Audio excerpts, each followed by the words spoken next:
Taylormade sim driver fit. Let's do it, and let's do it now.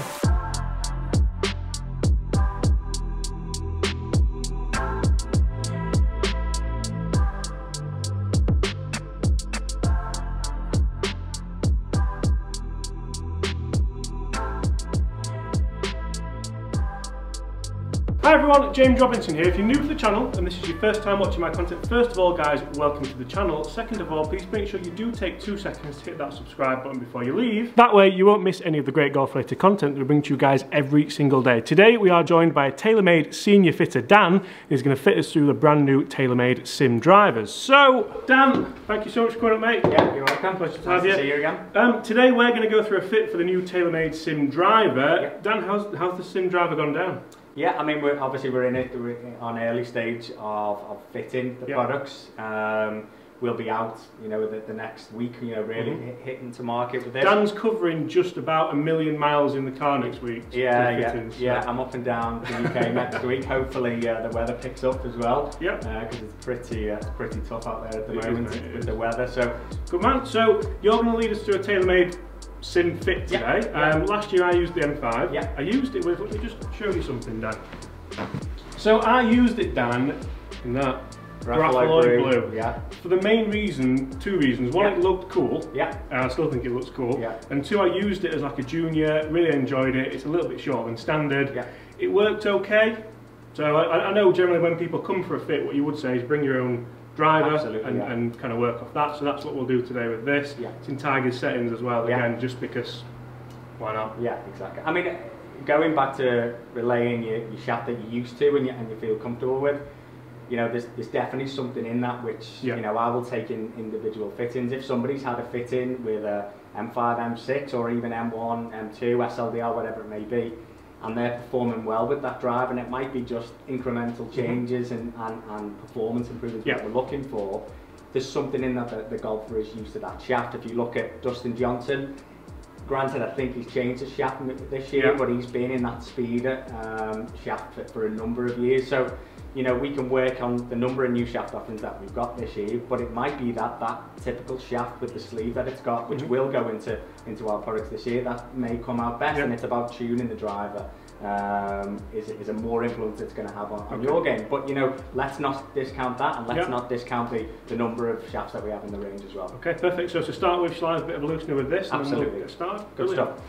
So guys, as I said, we're going to hit a few with the M5. We have had a warm-up as well, so obviously that's vital, Dan, isn't it, when we do a bit of a fit-in. So I'm going to send some out there now. I mean, typically in an ideal scenario, we're indoor hitting outdoor in 25 degree sunshine in California. Ideally we're in California, aren't we? But that's not the card that, as I said, we've been dealt today. So we need to, you know, look at the data that we're going to have on screen, and some feedback from you as well, James, of you know, what you like to see. What would be your typical shot shape, James, on a you know, you're out in Abu Dhabi last week, let's say there's no wind, straight hole, what would be the type of flight you're trying to hit with your driver? To be honest, I quite like to almost just peel it off a little bit, so a little bit of fade, but it can, I mean, so my problem is the bad shot is left, going left, going left. Okay. So, get a bit handsy. Yes, very handsy. Okay. Yeah.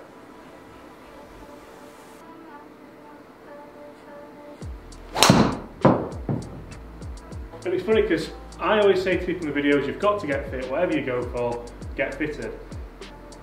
Obviously I didn't get fitted last year, I just used this because really enjoyed the head, really enjoyed the sound, love the look of the head, and then the shaft. We've spoken about the shaft already, so. I mean, you know, golf ball recommendation is key in the fitting as well. If we've got the opportunity to fit with the golf ball that the golfer is going to be using. So we are using TP5. Which is great that we're using TP5, and it might be at the end of the fit. I say to you, I think TP5X is the way to go. Okay. Or we've got some new golf balls, Tour Response coming out to the market this year. It might say that, you know, that is the golf ball. Yeah, exactly. Yeah.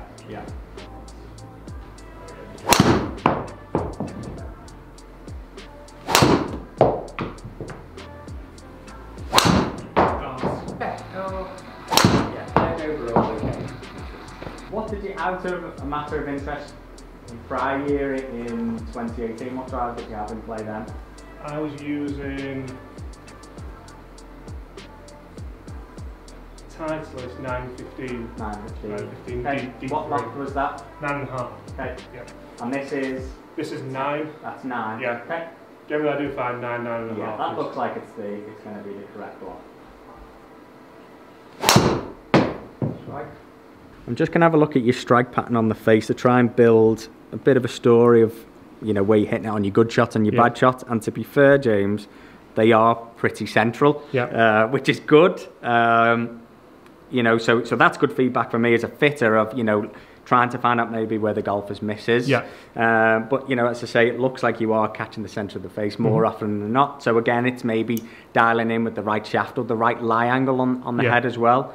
You know, you're playing this in its flattest position at the moment at 56-degree lie angle. And this is something that, as fitters we explore, you know, day by day and week by week with golfers. You know, we've got the ability with our loft sleeve to change the lie angle as well as the face angle as well as the loft on these. So it's a real key tool for us to try and improve somebody's game no end. The shape is good, what you're getting from what we've seen there. The spin rate has jumped up a little bit of what that is something that I find. So it's interesting that when I do testing, fittings, spin rate with irons, I'm a very low spin player. Yeah. So I find that I sometimes struggle with the power irons, but then driver-wise I struggle to keep the spin down. So when I however much I try and back up, sometimes if I try and back the spine angle up, it makes me throw the hands over it more and then it goes further left. Yeah, definitely. I mean, the technique, you know, is a huge implication on maybe what somebody's spin rate is going to be. It could be the fact that they're, you know, coming from the inside and hitting it on the up, where somebody is, you know, very much hitting down on the golf ball, you know, will generally add a lot more spin to the golf shot. Now, we'll look at the intricacies of your shot, and that will maybe help a little bit more how we move into the decision on what driver we go to. One call out, what I'm seeing here, you've got the tracks in the back weight of the target setting as you spoke about. Now that's obviously in its most forgiving position, but it is probably going to be adding around 300 reps of spin in this position. Now as a standalone pound for pound product, M5 versus Sim, let's say, or Sim Max, we're definitely seeing in the testing that I've seen is lower spin rate numbers. For the Sim? For both, you know, versus M5, Sim especially, we're seeing lower spin numbers versus Sim Max. So I think that's definitely going to be my starting point.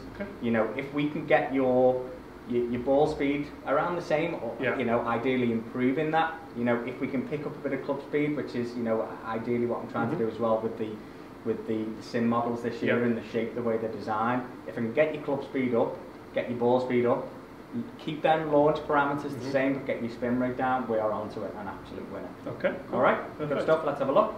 So James, I'm going to start with the Sim driver in 9-degree. This is obviously the driver that we have a little bit more adjustability with in terms of the slide and weight track.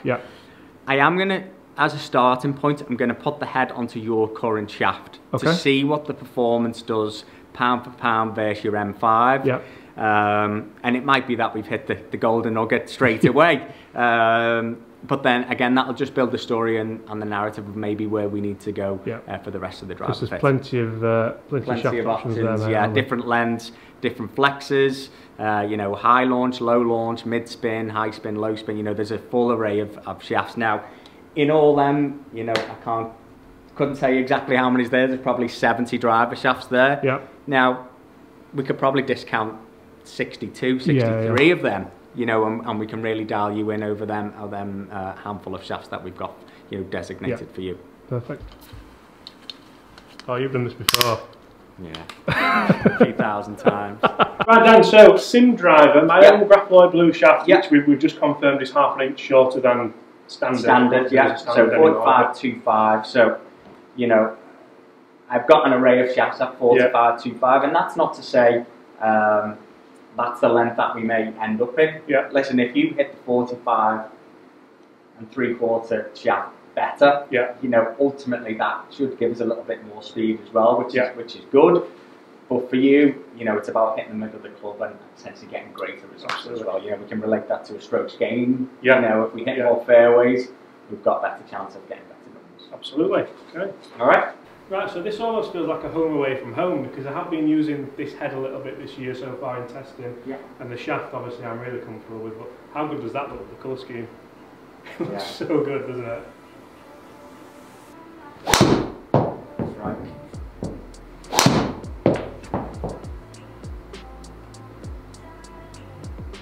Okay, so we're picking up some speed, which is great. So it's showing the technology in the driver. We're already seeing there. What were you averaging, like 103 before, 104? Yeah. So we're picking up to 107 miles an hour straight out the back now, which is great. Spin rate's still a little bit higher, what I'd like to see. So let's hit a few more and let's see if we can improve on that.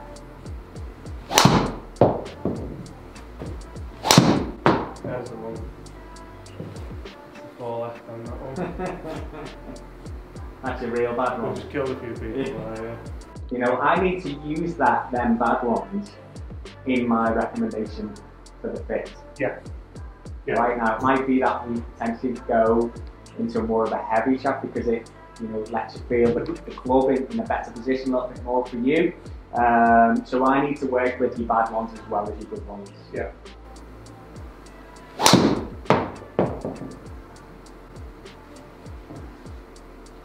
I mean, they're good strong. Your ball speed is up.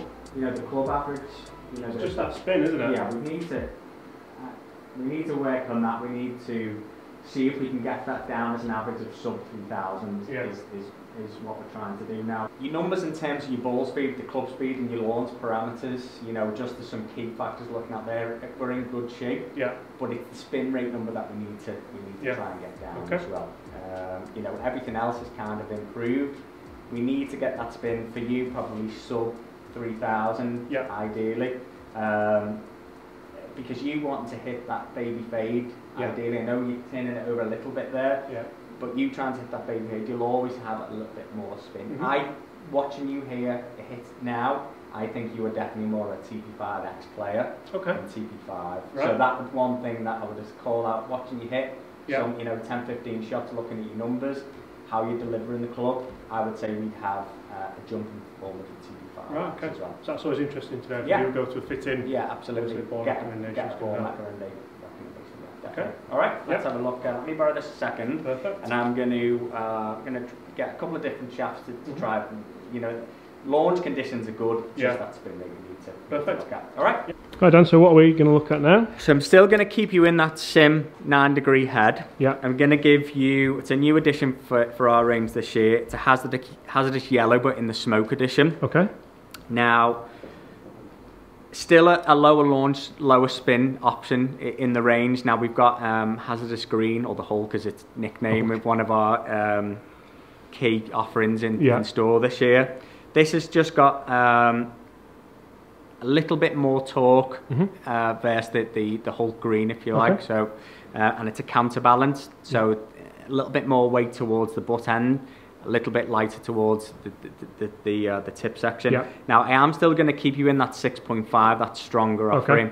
Now, I'll be looking at ball speed and club speed as some of the parameters maybe I'd be looking at for shaft. Now, using a real strong graphiloid blue that you've had in there, and to be fair, you are turning it over a little bit over to and that that's the bad one side. as well. So I want to keep you in that slightly stronger offering. Okay. And what length is this? So this is standard length. Yeah. Again, looking at your strike pattern on the head, it's been pretty good. Yeah.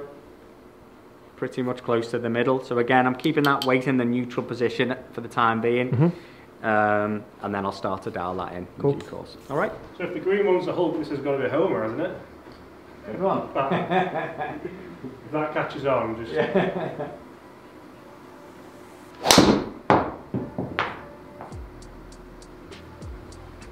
Longest one yet, carry-wise, isn't it? Yeah. Spin rate just at 3,000. Yeah, spin rate's come down slightly, carry's good.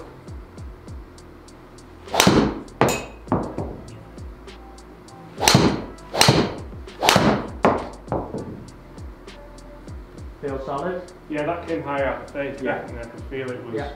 Also, that's reflected in the spin number as well. Your ball speed's definitely the average is picking up, and your club speed is picking up, so you are picking up a little bit more speed. Could that be down to the shaft? Listen, a combination of everything. Combination of the head, combination of you maybe putting a slightly better swing on it, combination of the shaft, it's the full package.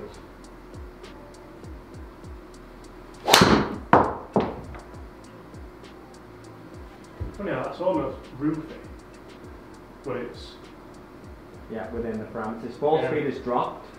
Yeah. You know, because you didn't get it, you know, that was nearly Smashed sky down goodbye. at 40 as well. Yeah, it was. Yeah. Right, Dan. So we like the driver. The numbers are better. Yep, we've got it as that sub 3,000. Only just we're at like 2,950 on and the this average. is an interesting one. So it's fair to say that I'm not swinging at my best today. Yeah. But I've got no problem with saying that. And I think a lot of times when people go for a fit, a bit like me today, you put yourself under a little bit more pressure than you would normally if you're just purely testing something, and then from there, I don't know, you start searching for something a little bit. Yeah, I mean, key to it, and this is for all your viewers then, they'll go for a fitting. The fitter will know that it's a slightly different setup of what the golfer will do, and we'll take that into account. I always say to the golfer who's nervous, listen, it's the first hole tee nerves for half an hour or 40 minutes, which it is. You know, you've got your TrackMan or your flight scope on you know, when you want to perform, so it is a little bit of a high. I mean, it's not like you do this every day and you're in your own setup. And but you want it to work. So we always, you know, that kind of 2,950 is good. I think when you're swinging better, I think that's closer to that 2.6, 2.5 because you put in better swings on it.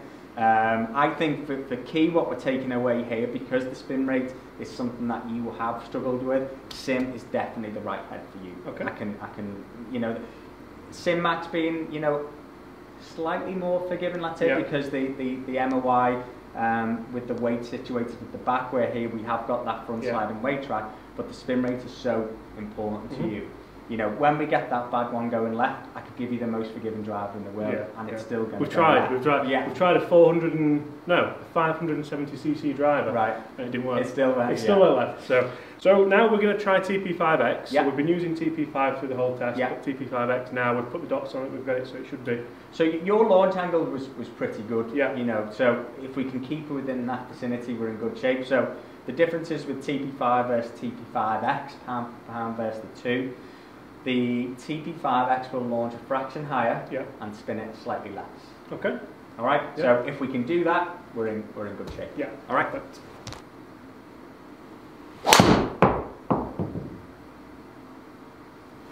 Felt really nice. Yeah. Ball speed is up, club speed's up. Distance is up. Spin's still high though, isn't it? Yeah.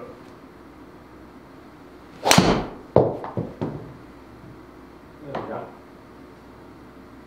Really good. I'll just take that one. Yeah. And that one. That's, you know, that's starting to work well now. Your club speed's peaked there at 108. Ball speed is peaked at 160. You know, that spin rate at that sub 3,000. Launch angle is stayed in and around the same, that 14, 15, which is good. One thing I would call out on them two shots is the shape is good as well. You know, as much as the numbers. So let's hit a few more and see if we can really start to dial this in now. Now, one thing that I would call out is we're not really seeing anything landing to the right-hand side out of the course. If anything, it's very rarely if I'm playing do I hit it to the right.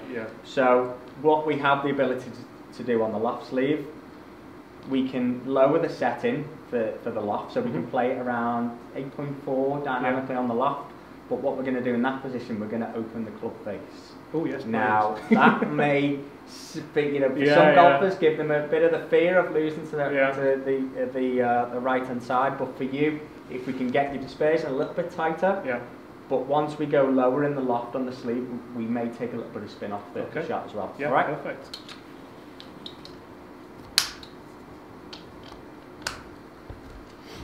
I'm going to move the weight ever so slightly closer to the heel. Because I don't want to play too much of the fade bias, so as much as that I'm opening it up, I'm going to counter that slightly by moving that way. You see, this is interesting. So in my review of this and in the mid-handicap test we did as well, we did play around with this a little bit and it helped Mark massively with, I know Mark's wanted to get fit, but he couldn't be here today. It helped him definitely with his dispersion, and this is where coming for a fit, especially with the sim as opposed to the sim max, you start to get that fine-tuning for numbers, don't you, as opposed to just... I mean, you know, for the standard of play that you are hitting within reason the same place on the driver head. All right, now that's maybe not the case for a lot of golfers out there, so that's why it's really important to get the initial setup and try and keep it to that position. Okay. All right, give that a hit. It's all day, you know, it spins high, but still.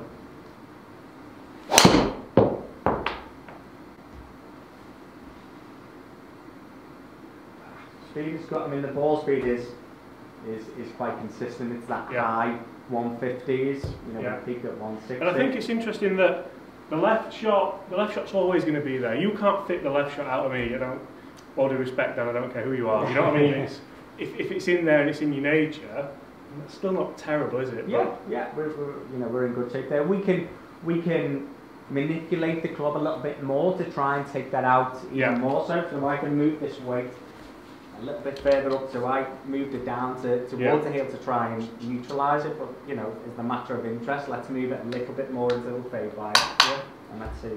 And interesting now, guys, what we're doing, we're fitting to the bad shot. Yeah. We're not necessarily fitting to the one that you absolutely strike down the middle, because generally that's going to be there anyway, isn't it? They're trying to keep me in play around the Magulus and not lose 6 balls. At least we're TP5s and not TP5Xs. Yes.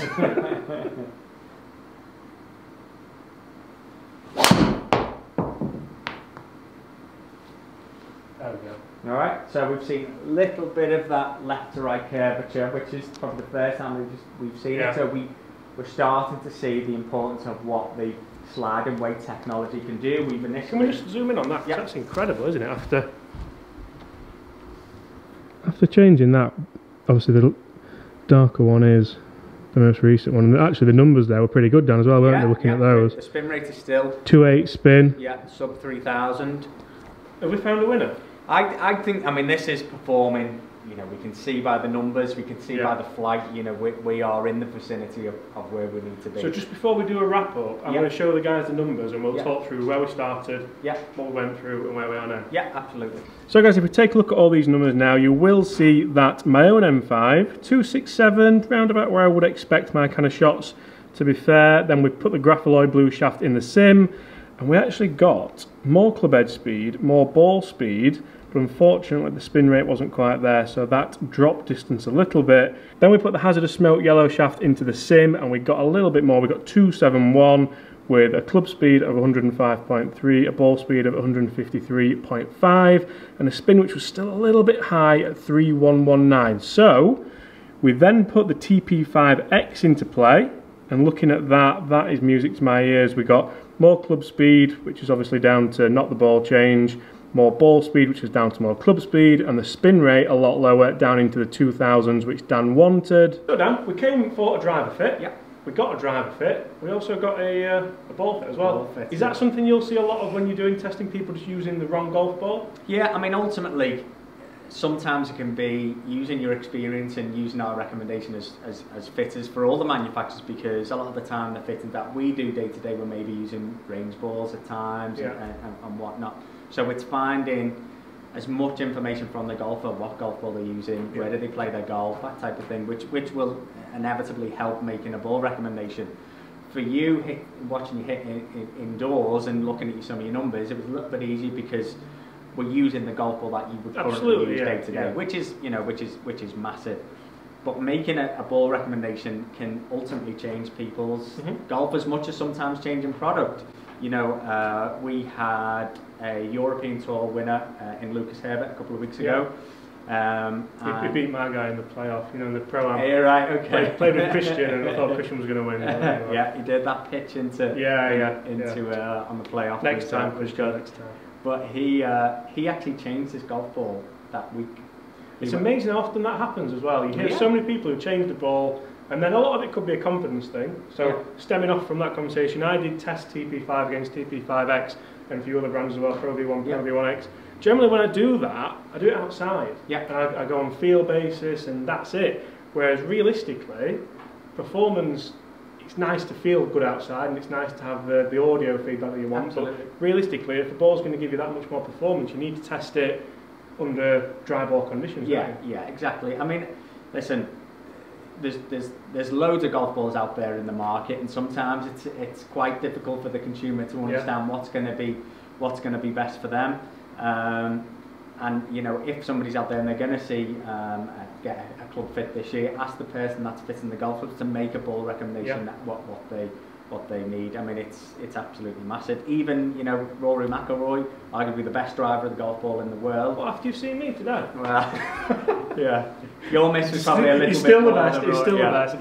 Yeah. But last year he was a TP5X player. We changed the loft of his driver. We changed the face angle of his driver. We played around with the positions in the weight. Very similar to what we've done today. Exactly the same, and changed his golf ball. So Yeah. you will be driving it like Rory McIlroy. Yes. No doubt.